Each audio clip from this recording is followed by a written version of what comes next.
Thrissur Kattoor mini industrial estate പരിസരത്തെ കുടിവെള്ള മലിനീകരണത്തിനെതിരെ ഉപരോധ സമരവുമായി സംരക്ഷണ സമിതി പ്രവർത്തകർ. ഉപരോധ സമരത്തിനിടയിൽ പ്രവർത്തകർ എസ്റ്റേറ്റിലേക്ക് തള്ളിക്കയറി. പോലീസ് ഇടപെട്ടാണ് പ്രതിഷേധക്കാരെ പിന്തിരിപ്പിച്ചത്. MS ലിഷോയ് വിവരങ്ങളുമായി നമുക്കൊപ്പം ചേരുന്നുണ്ട്. ലിഷോയ്, ഇത് എന്തുമായി ബന്ധപ്പെട്ട പ്രതിഷേധമാണ്? പ്രതിഷേധം അവസാനിച്ചോ?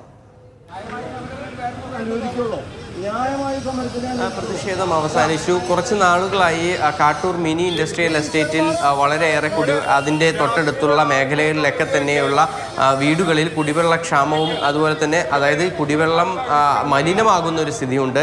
നിരവധി പരിശോധനകൾ അവിടുത്തെ മണ്ണിൻ്റെയും അതുപോലെ തന്നെ വെള്ളത്തിൻ്റെയും ഒക്കെ തന്നെ നടത്തിയിരുന്നു. അവിടുത്തെ ആളുകൾ ഉന്നയിക്കുന്ന ഒരു പ്രധാനപ്പെട്ട കാര്യമെന്ന് പറയുന്നത് അവിടെ 2 കമ്പനികൾ പ്രവർത്തിക്കുന്നതിൽ അവയിൽ നിന്ന് പുറത്തേക്ക് തള്ളുന്ന മാലിന്യം, അതായത് ഈ ജലസംസ്കരണം പൂർത്തിയാക്കാതെ അത് പുറത്തേക്ക് തള്ളുന്നത് മൂലം സമീപത്തെ കിണറുകളൊക്കെ തന്നെ അസിഡിക് ഗുണം വർദ്ധിച്ചു വരുന്നു. അത് ഉപയോഗിക്കാൻ കഴിയാത്ത ഒരു സ്ഥിതിയിലേക്ക് കാര്യങ്ങൾ എത്തുകയും ചെയ്തിരുന്നു.